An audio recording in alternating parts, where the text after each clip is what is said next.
So let's head over and say hi.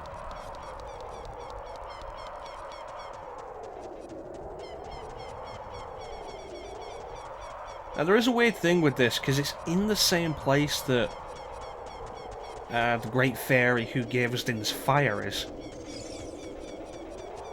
Like, this is around about the same place as that fairy was when we were younger. And we need the golden gauntlets to get in here.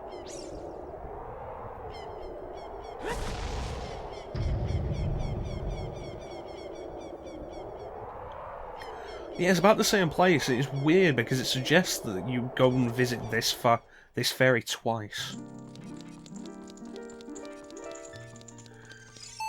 But this should be good.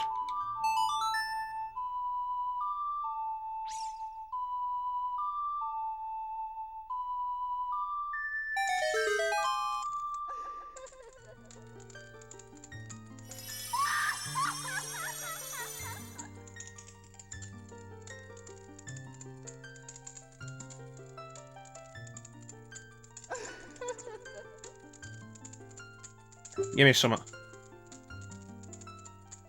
Enhance my defensive power. And this is probably the single most useful ability that isn't required that the Great Fairies give us. And I've never played this and not had the Triforce underneath go crazy.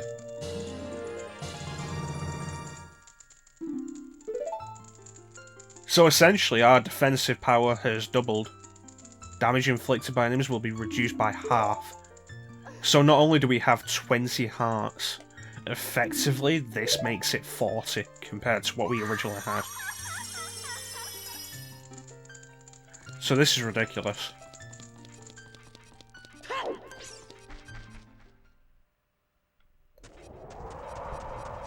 But you know, we were going to be overpowered when...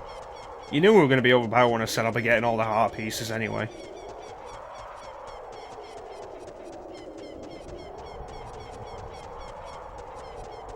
Let's finish this. Go deal with Ganondorf.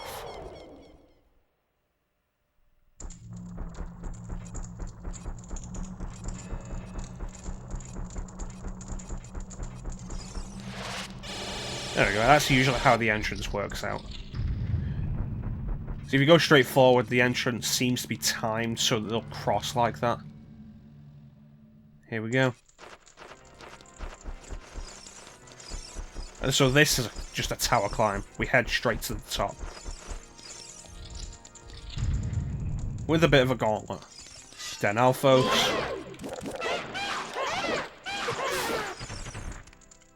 Thank you.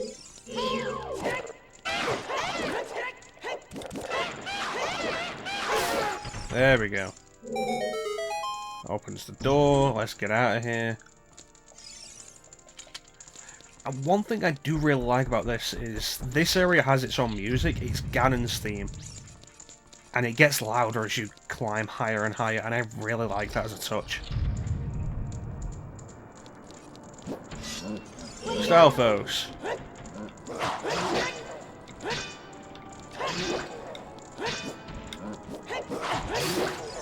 There we go.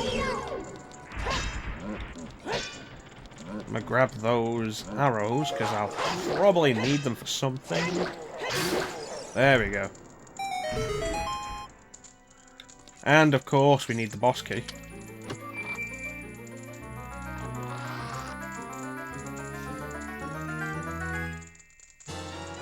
The final boss key. Yay. Let's climb higher.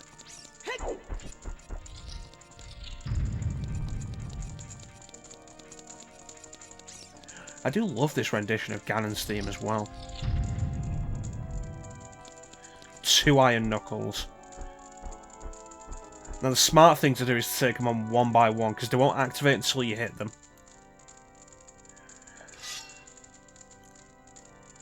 I don't think anybody came here for smart playthroughs.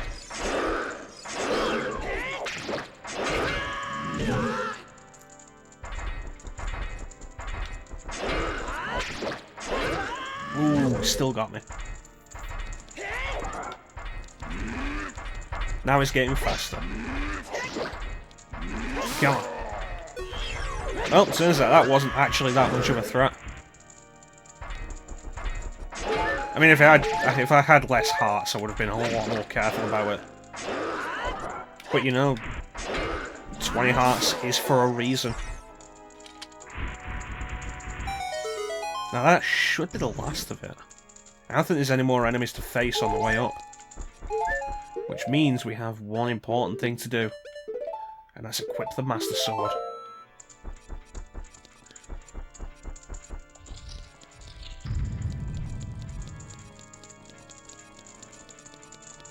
And this should be the boss key door, yes it is.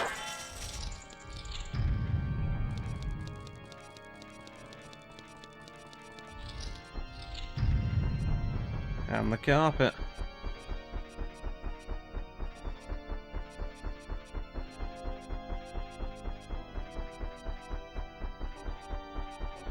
This is a great build-up. I love it. I love atmosphere in games, and this is a great atmosphere. Here we are, the final confrontation with Ganondorf.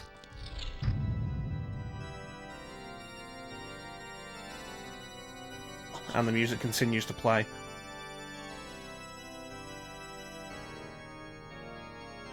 Oh, hey Zelda. I assume you were okay while I went and did the Gerudo training grounds.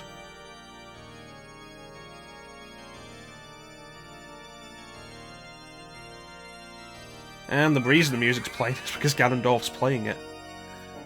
And the Triforce makes itself known. For the first time in 7 years, all 3 pieces of the Triforce are gathered together. And you do get a full heal before the fight starts. And Ganondorf grew his hair out in 7 years.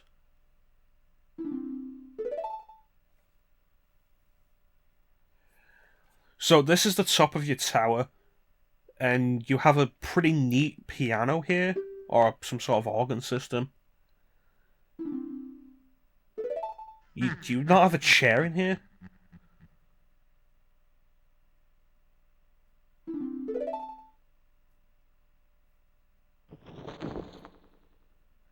Here's Ganondorf.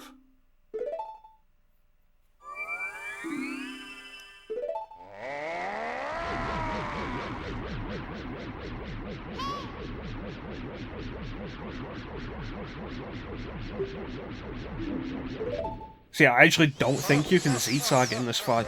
I say I don't think because I've never noticed it. Alright, first thing to do is move. And since, you know, we have an empty bottle, let's show something off. This fight is essentially the same as the Phantom Ganon fight. You can reflect Ganondorf's magic with the bottle. And it's arguably somewhat easier with the bottle, because the bottle swing has a wider arc than your sword swing.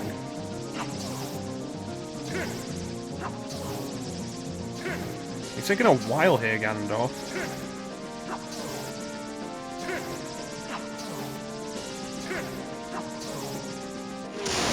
There you go.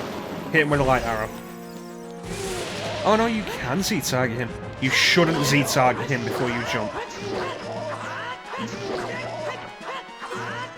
Now the reason I've switched back to the Master Sword is because the Master Sword is specifically programmed to do more damage to Ganondorf than any other weapon.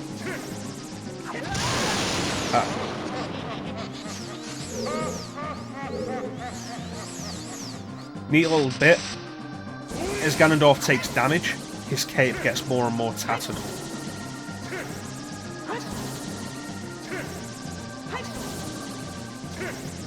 The advantage of using the Master Sword to reflect Ganondorf's magic, though, over the bottle, is the bottle is pretty much only going to reflect it back in one position.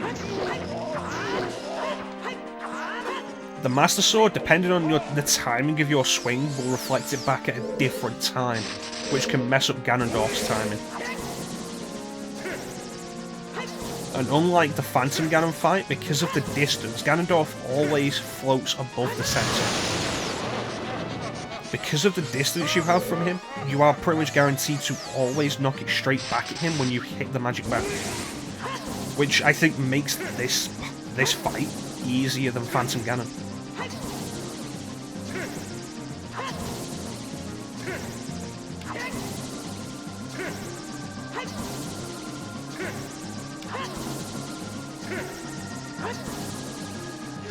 There we go. It's a neat effect, but it's always caused to slow down. Okay, and that'll be it, and we gotta go. He's gonna do the big one. Here he comes. Now here's a fun trick I only learned recently.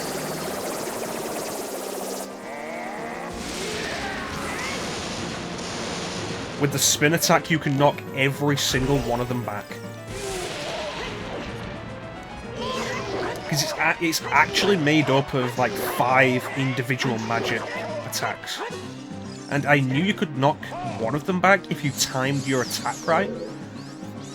I only found out recently you could knock all of them back with a spin attack, and yeah, that was a cool thing to find out.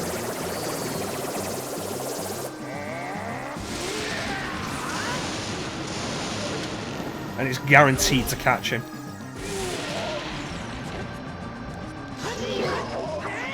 Come on, this should be it. Come on. No, that's not it. Oh, there is it. Nice. And the last bit of censorship in later versions. In the later versions, the blood Ganondorf coughs out was changed colour. It was changed to green. Which is awkward because it suggests Ganondorf isn't human. But in the original version it's red.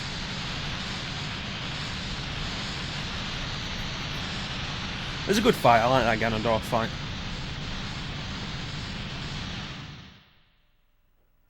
I'm not sure what my favourite Ganondorf fight is actually. I'd have to replay Wind Waker and Twilight Princess. Oh, we did it. Ganondorf has been defeated.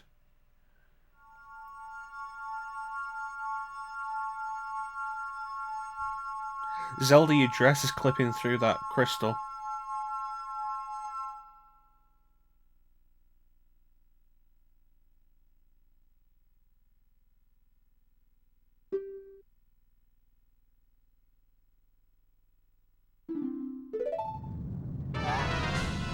You know, you ever wonder if the tower's about to collapse now because you called him pitiful, Zelda?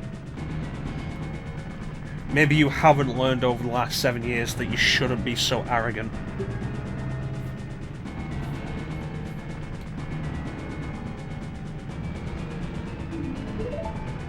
So here's our last act of defiance from Ganondorf. Let's get out of here. We have 3 minutes to get to the bottom. And let me just put my hook shot back on. Don't mind that. I'm actually never going to use it again. I just feel comfortable with it there. So 3 minutes to get to the bottom of the tower. And get out. The issue with this, more than anything, is that you need Zelda to open the doors. And she won't open the doors until you're in a certain position. And there are certain things that will cause her to stop. If you take damage at any point during this escape, she'll stop and gasp, and that's kind of irritating. Because it's not like any of the falling rocks here will knock you back if they hit you. They're not like the fire, weirdly enough. You'll take the damage, but you'll keep moving. But she'll stop and gasp. Also, she can fly. She learned that in the 7 years while she was waiting for us when she was pen pals with Princess Peach.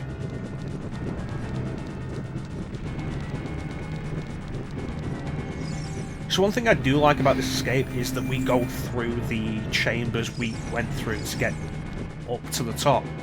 It's a really neat thing. And now you're usually going to end up jumping here. And if you land too close to Zelda, she'll gasp and stop. You need to be careful of that.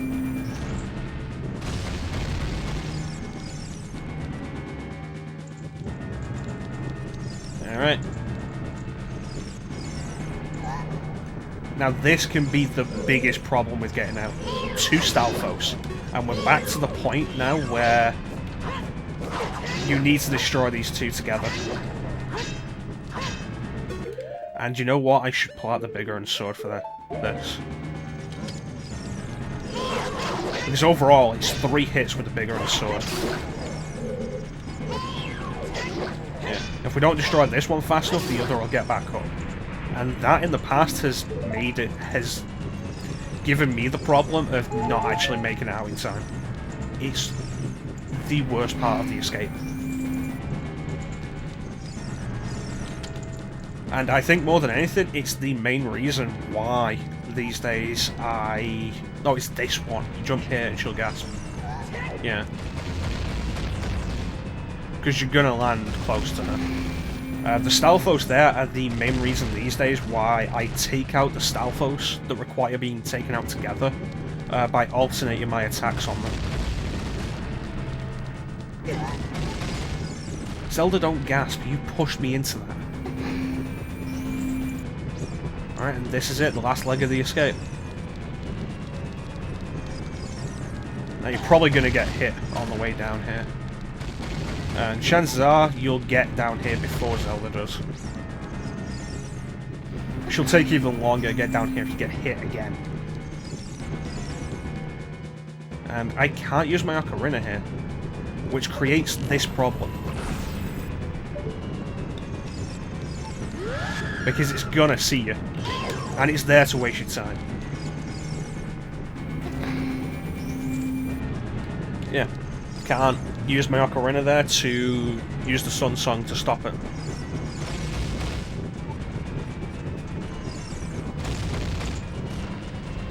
So this was actually the bridge we saw in the... what would be the word? Antechamber of Ganon's castle. It doesn't lead back out to the bridge, it leads out a different path. In case you were wondering what that was. When we saw it earlier, when I didn't mention it.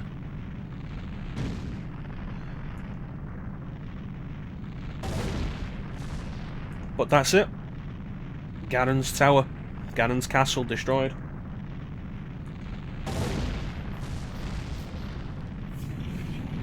And we've done it. We saved Princess Zelda. We defeated Ganondorf.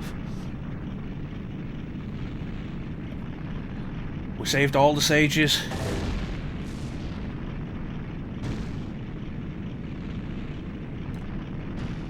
There's nothing left. We've won.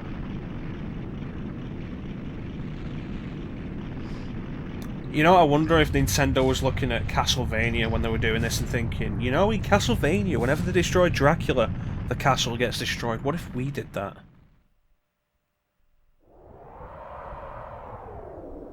And that's it. The ruins of Ganon's castle.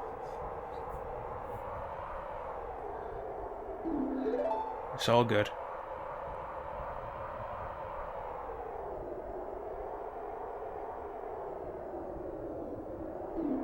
It's cool, Navi, don't worry about it. Wait a minute. What was that? So yeah, while I was able to Z-target Ganondorf in that fight, Navi didn't give me a description, which is interesting. That must be what she meant. You want to check it out, Zelda? Hmm? Nope. Alright. What was that? Huh.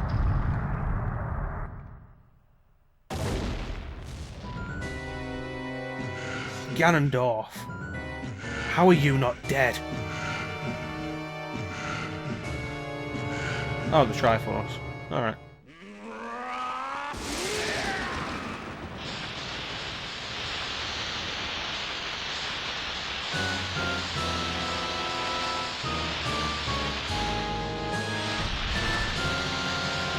I love this. No boss subtitle this time. Just Ganon. This is the single coolest final boss fight in the series. And it's all about the atmosphere.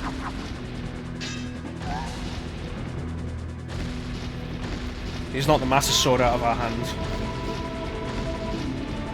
The music is fantastic, the atmosphere is fantastic, the lack of a boss subtitle is really cool, and the lighting effects are brilliant.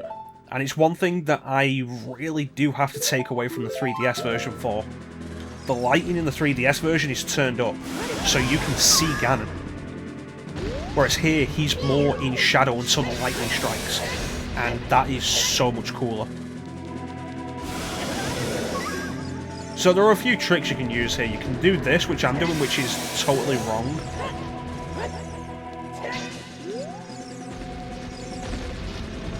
You know, this could go on all day.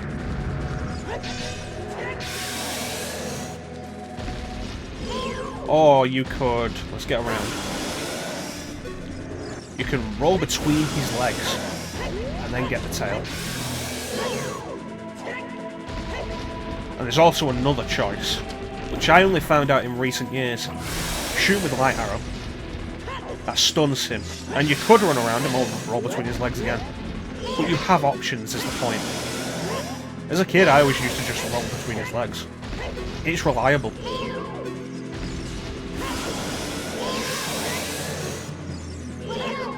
If you don't have the bigger sword here, the best alternative is the negative hammer.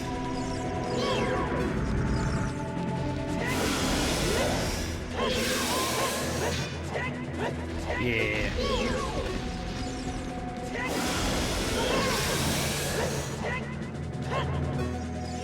Yeah, it would have been kind of neat if you saw the Kokiri sword come out again for this.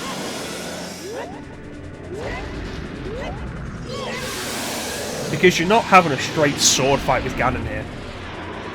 You're essentially stabbing him where you can.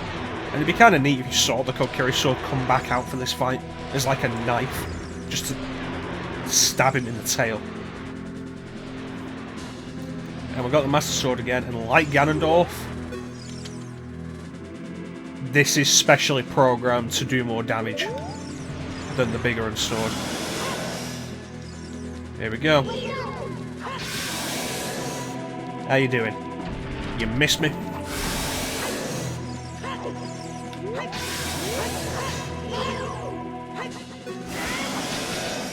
Yeah, you missed me then. And I got the shield back up. So it's not a difficult final boss, but like, I think this is the coolest final boss of the entire series.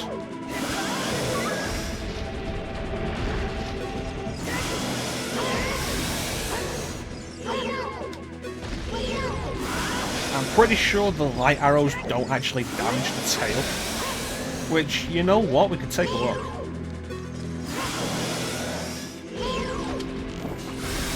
Oh, they do! Interesting. Neat. But the Master Sword is just more reliable for that, if I can get the target.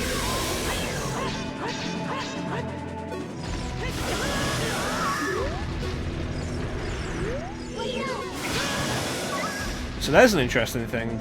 The debris around the battlefield, Ganon can destroy it, and they'll let out different items that will help you. There's the magic bottles there, the magic jars. One of them lets out fairies, I don't know which one. I don't remember which one. But this is it.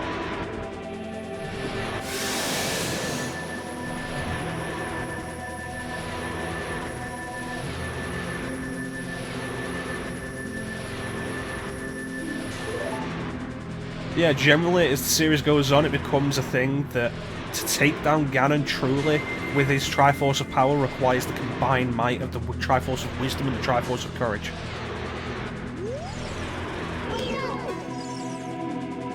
No idea what his weak point is. I'm gonna guess it's his face.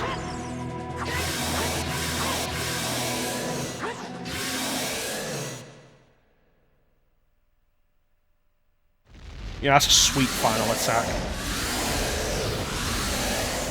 But now that really is it. The game is complete now. We've done it.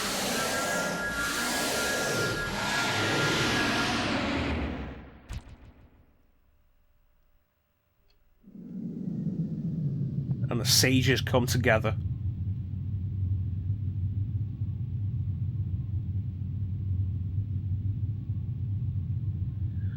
So the Sacred Realm has become the Evil Realm, which is something that's only kind of touched upon in this.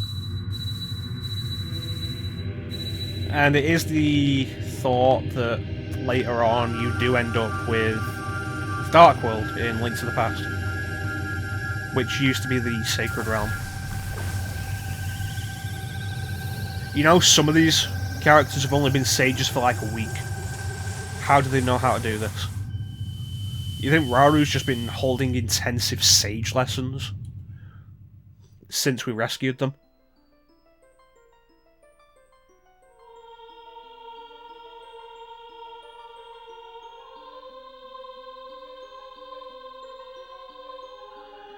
So here's the fun thing, Ganondorf's talking in all caps.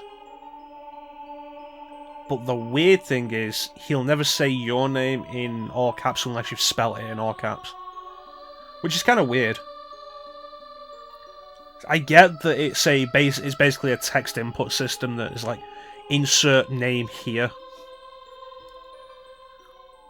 But I think it would have been a good idea to have the idea of insert name here, all caps. Replace these letters with the capitalized versions. Otherwise, it just kind of stands out of place. But yeah, we defeated Ganon. We defeated Ganondorf. We didn't take the Triforce of Power back from him. He retains the Triforce of Power. It's his to command.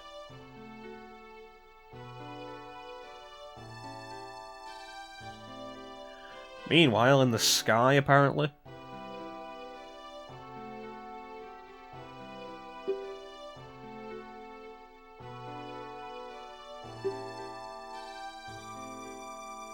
Peace will return for a time, until Wind Waker.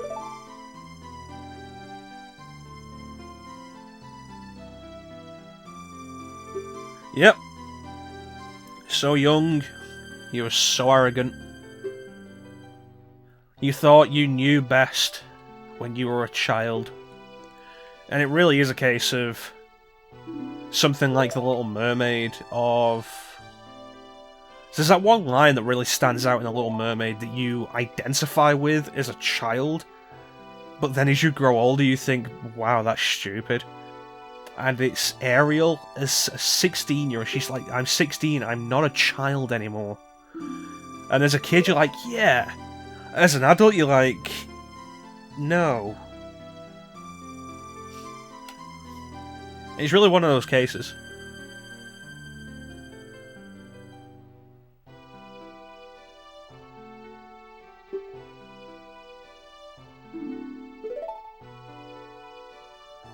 And so here we end up with the creation of the multiple timelines that the series would go on with.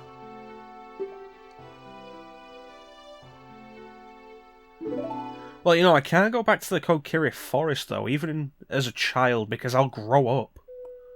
I don't fit in there.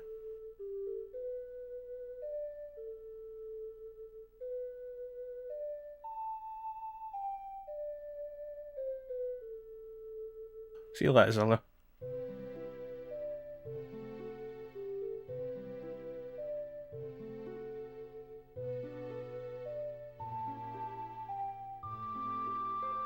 There's been a few typesetting issues in this game, and they've all kind of bothered me like that. When she said goodbye arc, and the arc was all the way to the left.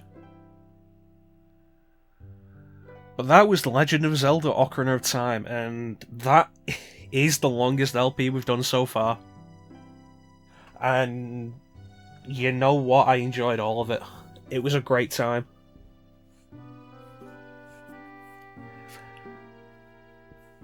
I was kind of struggling with the LPs before I started this. I don't know if I mentioned this earlier in the Let's Play or if that was just on stream or something. I was kind of struggling with the Let's Plays before I started this. I wasn't really feeling anything I was trying, just it wasn't sitting right in my head. I tried, like not long before we started this, I tried to do Link to the Past and it just didn't fit. I started, I got 5 minutes in, and I was just like, no, this just isn't working. And then I just sat down and started this, and it's been great. It really has. I've loved every minute of this. Except for those minutes that I didn't love, but, you know, It's a fantastic game, it really is. It's aged surprisingly well. Especially for a Nintendo 64 game. There's a few pieces here and there where it shows its age, but it's such a well-designed game. And for the most part, the camera isn't a problem, the controls aren't really a problem, as you'd expect from most games at this time. Like, you go back and you play Super Mario 64, and it's a great game. But there's a lot of rough edges there that have really come out as time has gone on. In particular, the camera. And, like, going after all the stars in Mario 64 is tedious and irritating. In this, going after all the heart pieces was not that bad. It was fine. Going after the gold Skulltulas is kind of pointless. But there's always examples of that in games like this.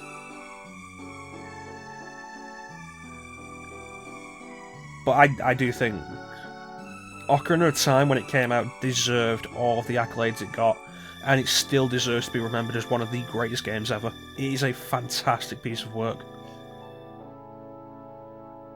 And it's been a lot of fun to go back to. And there is the regular complaint of, particularly in hindsight, as we've gone on and people have become less, oh, this is the best game ever. There's the regular complaint that this is just a Link to the Past again, but not as good. And structurally, yeah, sure.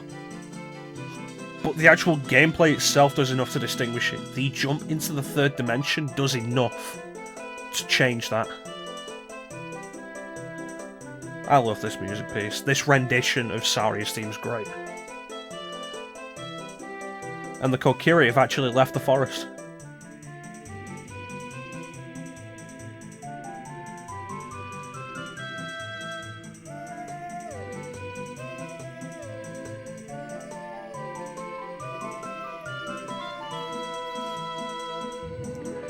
It's a great game. If you've never played Ocarina of Time, honestly, I'm surprised you've come here.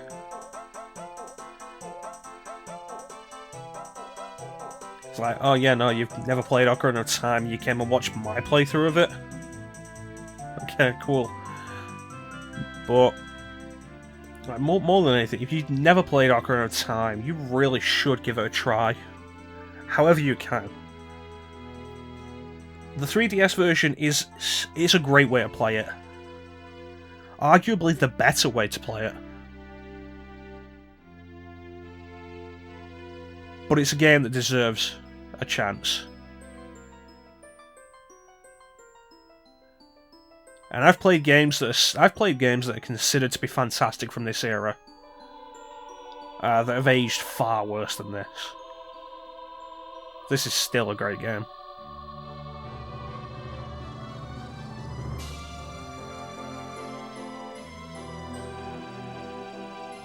Nintendo really did show that they were on point with this. And it's games like this that really do give Nintendo the reputation they have and the love that they have. It's not just nostalgia baiting, it's that they do. When Nintendo is on point, Nintendo puts out fantastic works.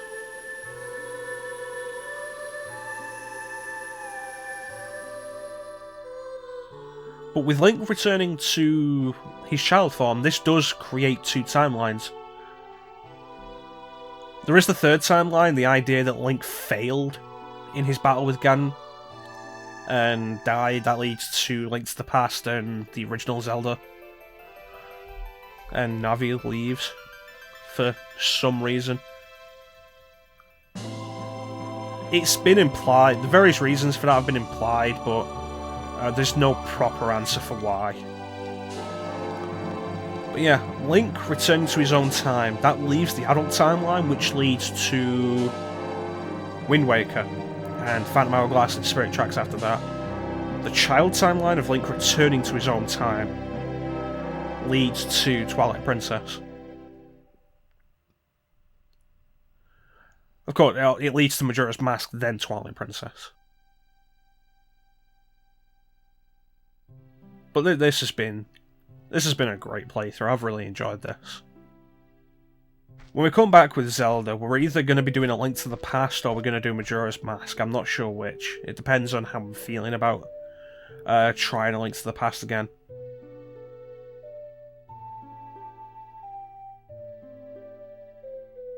Well, I hope you look forward to that.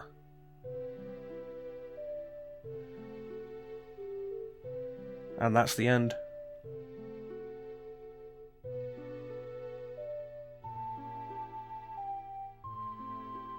What a great game.